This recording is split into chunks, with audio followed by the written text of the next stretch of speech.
You ask Tiger to solve. This deals with linear equations with one unknown. The final result is x equals 12. Let's solve it step by step.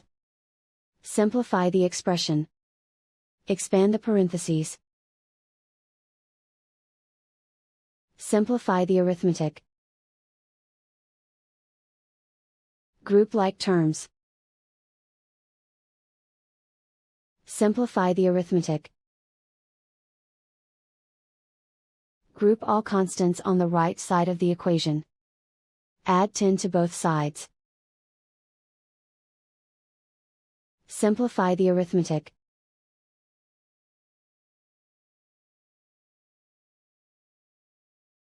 Isolate the x. Divide both sides by 2. Simplify the fraction. Find the greatest common factor of the numerator and denominator.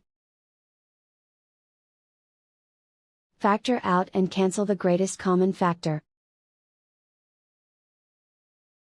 And so the final result is x equals 12.